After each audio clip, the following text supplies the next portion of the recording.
दोस्तों, बहुत समय पहले की बात है। एक छोटा सा नगर था। उस नगर में एक बहुत ही धनी सेठ अशोक रहा करता था। उस धनवान सेठ के पास कहने को सब कुछ था। किसी चीज की कोई कमी नहीं थी।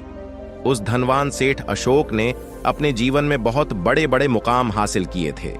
उसने अपने जीवन में कई सफलताएं प्राप्त की थीं। वह जिस नगर में भी व्यापार करने जाता, वहां पर भी उसे सफलता मिलना निश्चित था। उसका व्यापार भी खूब जोरों शोरों से चल रहा था। उसके पिताजी ने उसे ऐसी 4 बातें बता रखी थीं जिसका वह नियमित पालन किया करता था और उन्हीं बातों का अनुसरण किया करता था। और उन्हीं बातों की वजह से उसका जीवन बड़ा ही सुखमय था। वह जीवन के हर क्षेत्र में सफल था। ऐसे ही काफी समय बीत गया और अब वो धनवान सेठ काफी बूढ़ा हो चुका था। अब उसे लगने लगा था कि मेरी मृत्यु बहुत नजदीक है। मेरी मृत्यु कभी भी हो सकती है। और वह जानता था कि उसका बेटा बहुत भोला है, बहुत नादान है। उसे अभी दुनियादारी की समझ नहीं है, इसलिए उसने अपने बेटे को अपने पास बुलाया और अपने बेटे से कहा, बेटा, मैंने अपने पिताजी से 4 बातें सीखी थीं और उन्हीं बातों को मैंने अपने जीवन में उतारा। उन्हीं के अनुसरण की वजह से आज मैं अपने जीवन में इतना सफल हूं, अपना जीवन सुखमय पूर्वक बिता रहा हूं। उन्हीं बातों की वजह से आज मैं इतना सुखी हूं, संतुष्ट हूं और इतना धनवान हूं। ना ही कभी मुझे कोई बीमारी हुई और ना ही मुझे कभी कोई धन की कमी हुई।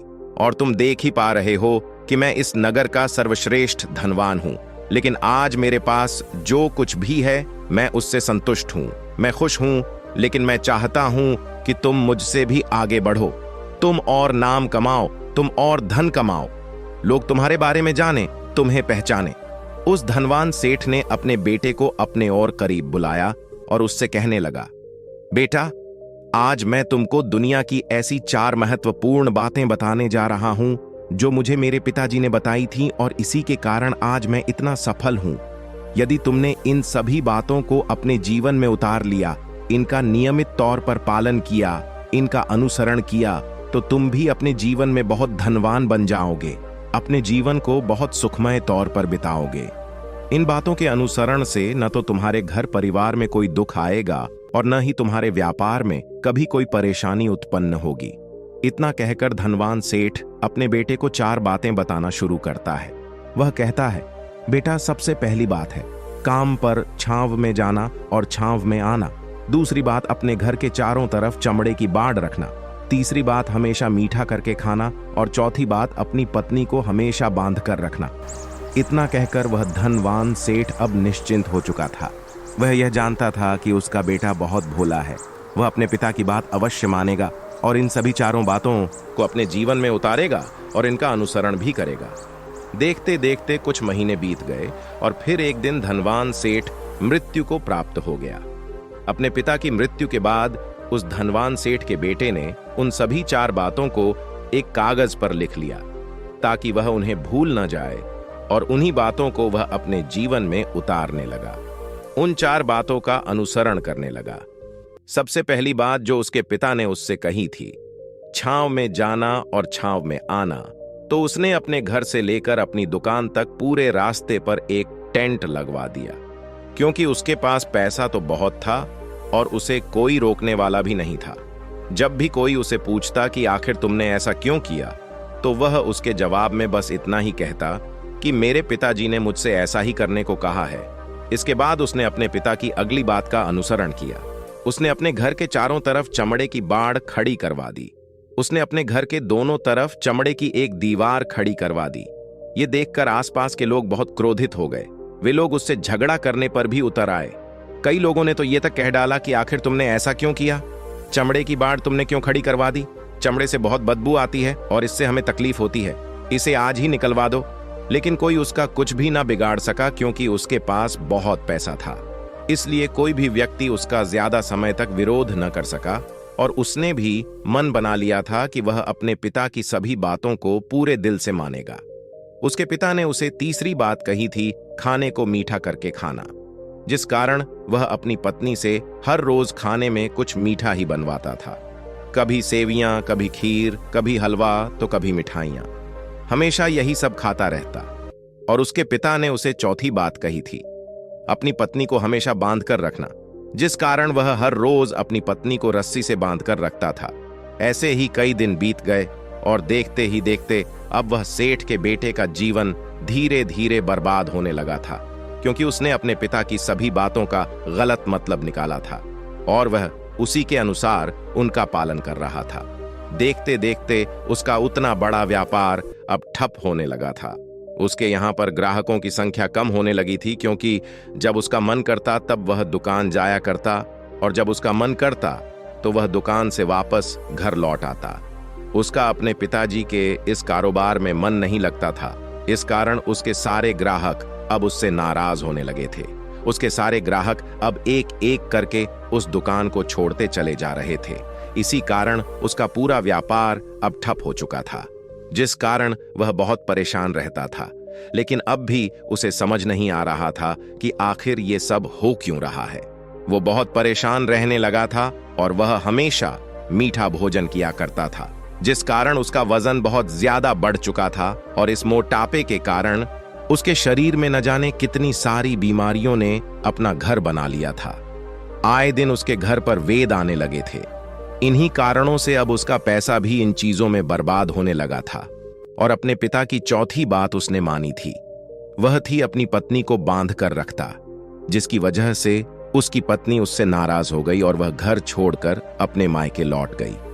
उसने अपनी पत्नी को मनाने की कोशिश की, तरह तरह के उपाय किए, लेकिन उसकी पत्नी नहीं मानी।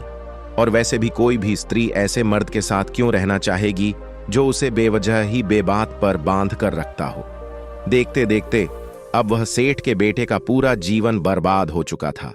न तो अब उसके पास व्यापार बचा था, न ही धन, न ही उसकी पत्नी और न ही वह रिश्तेदार जो पैसों के लिए उसके आसपास घूमा करते थे।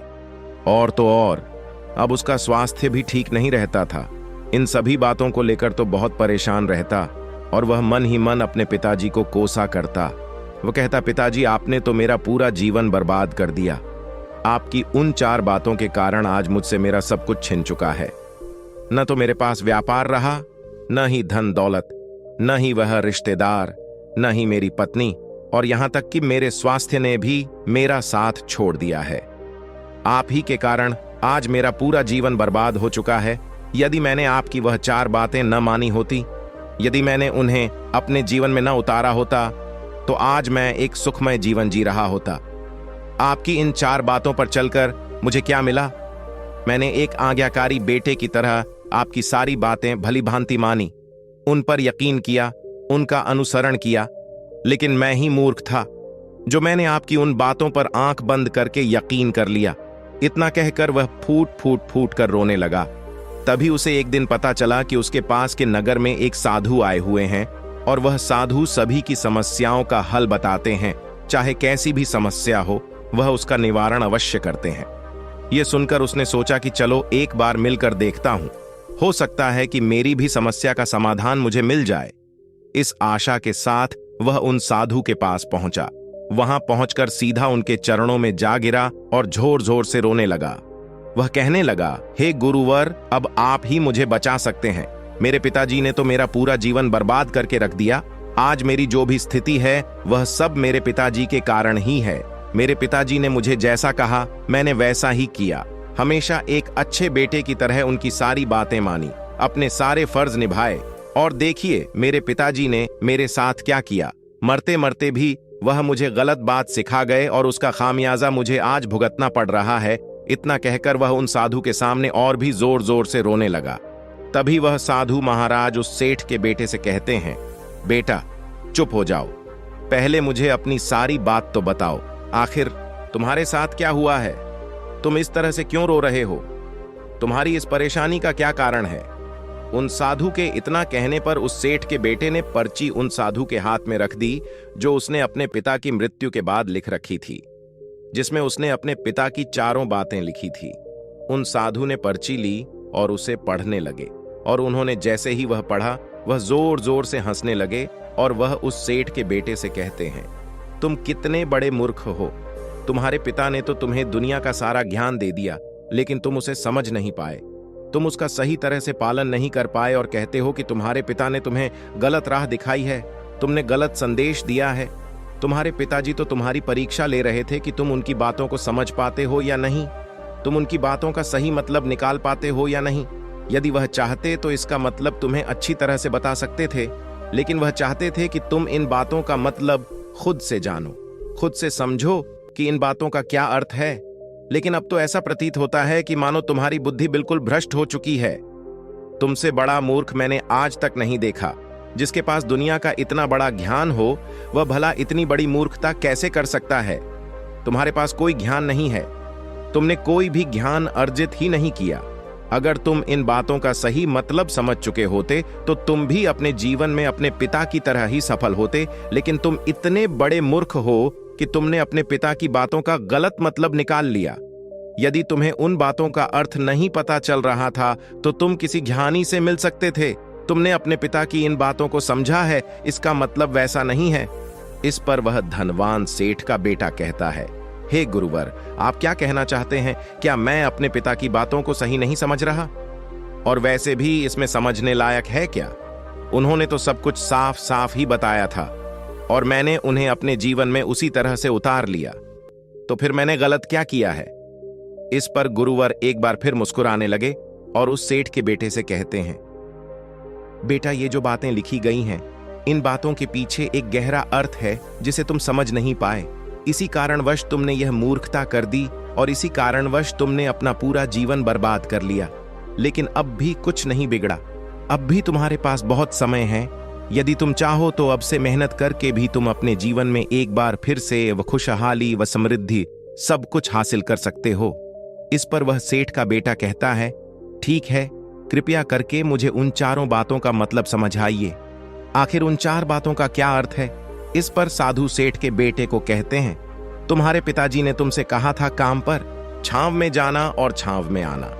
इसका मतलब यह है, सूर्य निकलने से पहले ही तुम दुकान पर पहुंच जाना और सूर्यास्त होने के बाद ही तुम वापस घर आना, जिससे तुम्हें दुकान पर अधिक से अधिक समय मिल पाएगा। तुम उस काम को अच्छी तरह समझ पाओगे, उस काम को अच्छी तरह से कर पाओगे, उस काम को बढ़ाने में तुम अपना दिमाग लगा पाओगे और तुम अपने काम में तरक्की कर पाओगे। लेकिन तुमने तो इसका गलत ही मतलब निकाल लिया। तुमने तो अपने घर से लेकर दुकान तक एक ऐसा टेंट लगवा दिया जिससे तुम छांव में आ सको और छांव में जा सको। अब तुम ही बताओ, क्या तुमने अपने पिताजी की इन बातों का सही मतलब समझा था? यह सुनकर वह सेठ का बेटा जोर जोर से रोने लगा और कहने लगा, हे गुरुवर, मेरी ही गलती थी। मैंने अपने पिता की इन बातों का गलत मतलब निकाला और इसी कारणवश आज मैं पूरी तरह से बर्बाद हो चुका हूं।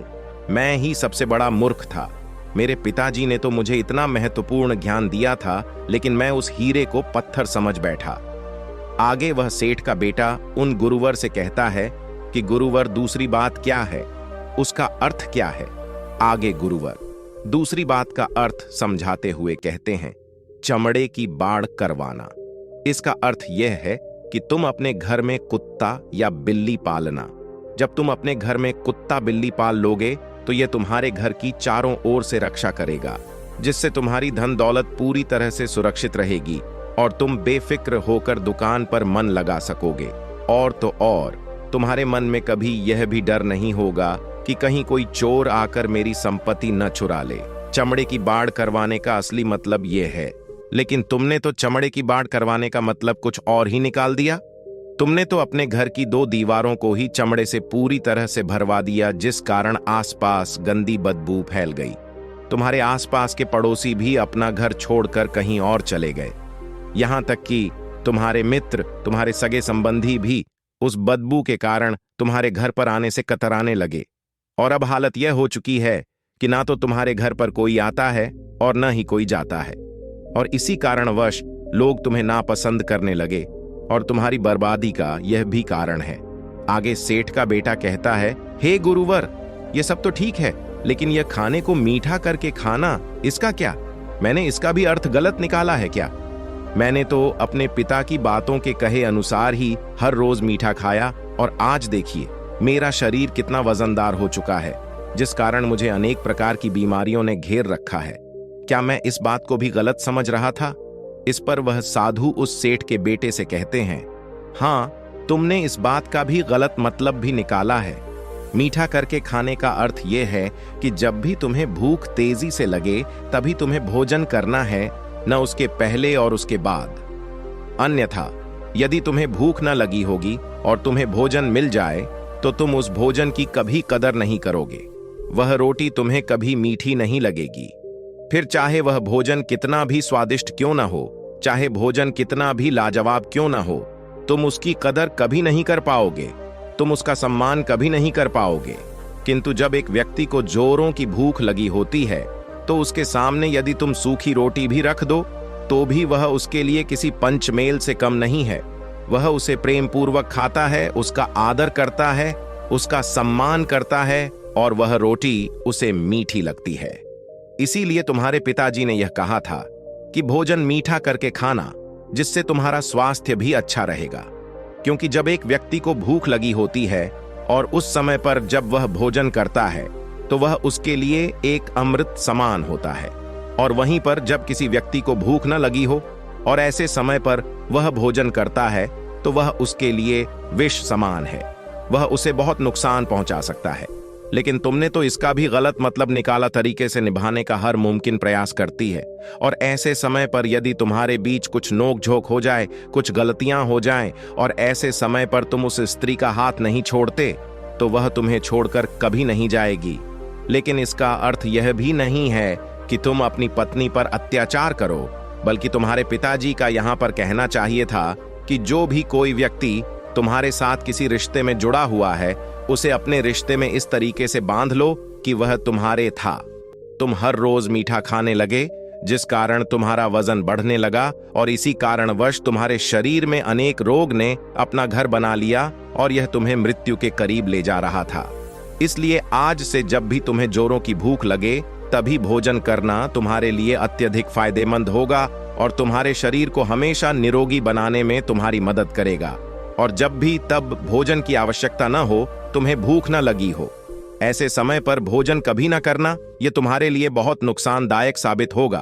और यही तुम्हारी तीसरी गलती थी, जिस कारण तुम्हारा पूरा जीवन बर्बाद हो रहा था। आगे सेठ का बेटा कहता है कि तू ही गुरु है। चौथी बात तो बिल्कुल साफ लिखी गई है, अपनी पत्नी को हमेशा बांध कर रखना, तो इसका अर्थ भी कुछ और है। क्या मैंने इसका भी गलत मतलब निकाला है? इस पर साधु कहते हैं, हाँ बेटा, अपनी पत्नी को बांध कर रखने का अर्थ यह नहीं है कि तुम रोज रस्सी से बांध कर रखो, बल्कि इसका अर्थ तो यह है कि जब भी तुम दोनों के बीच में कोई आपसी मतभेद हो जाए, कुछ नोक झोंक हो जाए, तो तुम अपनी पत्नी पर हाथ मत उठाना। जब तक एक स्त्री का पति उसके साथ रिश्ते में बंधा होता है तो वह अपने रिश्तों में बंध जाती है और वह अपने रिश्ते को पूर्ण तरीके से निभाने का हर मुमकिन प्रयास करती है। और ऐसे समय पर यदि तुम्हारे बीच कुछ नोक झोंक हो जाए, कुछ गलतियां हो जाएं, और ऐसे समय पर तुम उस स्त्री का हाथ नहीं छोड़ते तो वह तुम्हें छोड़कर कभी नहीं जाएगी। लेकिन इसका अर्थ यह भी नहीं है कि तुम अपनी पत्नी पर अत्याचार करो, बल्कि तुम्हारे पिताजी का यहां पर कहना चाहिए था कि जो भी कोई व्यक्ति तुम्हारे साथ किसी रिश्ते में जुड़ा हुआ है उसे अपने रिश्ते में इस तरीके से बांध लो कि वह तुम्हारे साथ झगड़े और नोक झोंक के बाद भी नुकसान न पहुंचा सके, वह तुम्हारे साथ कुछ गलत न कर सके और तुम्हारा फायदा न उठा सके। अपने रिश्तों को हमेशा बांध कर रखना, उन्हें खुला मत छोड़ना, अन्यथा वह तुम्हारे हाथ से फिसल जाएंगे। और हम में से अधिकांश लोग अपने जीवन में यही गलतियां करते हैं और अपने नए रिश्तों को कभी समय नहीं देते, जिस कारण उनका रिश्ता उतना मजबूत नहीं हो पाता और इसी कारणवश वह अपने रिश्ते से हाथ धो बैठते हैं। और यही गलती तुमने भी की। तुमने तो अपनी पत्नी को बांध कर रखा है, तो भला वह तुम्हें कैसे माफ कर सकती है? और यही कारण है कि वह तुम्हें छोड़कर चली गई। तुमने जो अपनी पत्नी के साथ किया वह माफी के लायक नहीं है, लेकिन तुम्हें अपनी पत्नी से माफी मांगनी चाहिए क्योंकि तुमने गलत किया है। इसलिए जाओ और अपनी पत्नी से माफी मांगो, उसे वापस घर लाओ।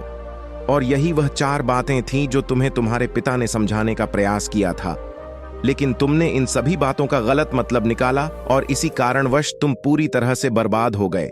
किंतु अभी भी तुम्हारे पास बहुत समय है। यदि तुम इन सभी बातों का सही से अनुसरण करते हो तो तुम अपने जीवन में एक बार फिर से वह सब कुछ हासिल कर सकते हो जो तुमने खोया है। ये सारी बातें हमारे जीवन की पूरी परेशानियों का समाधान है। तुम किसी भी तरह से इनको देख सकते हो। यदि तुम कामयाब होना चाहते हो तो तुम्हें मेहनत करनी ही होगी। सूर्य निकलने से पहले तुम्हें अपने घर से निकलना होगा और हमेशा सूर्य के ढलने के बाद ही तुम्हें घर वापस लौटना होगा, ताकि धन दौलत को कोई तुमसे छीन न ले। तुम्हें अपने रिश्तों को कुछ इस तरीके से बांधना होगा ताकि वह रिश्ते तुम्हें परेशान न करें, तुम्हें तकलीफ न पहुंचाएं, तुम्हारा फायदा न उठाएं। और हमेशा एक अच्छा और स्वस्थ भोजन करना जब तुम्हें भूख लगी हो, ताकि तुम्हें जो भी सांसें मिली हैं तुम उसे खुशी खुशी जी सको। और अपने रिश्तों को हमेशा बांध कर रखना, उन्हें खुला मत छोड़ देना, अन्यथा वह तुम्हारे हाथ से फिसल जाएंगे। और अपने घर में अवश्य ही कुत्ते या बिल्ली को जरूर पालना, ताकि तुम्हारा धन हमेशा सुरक्षित रहे।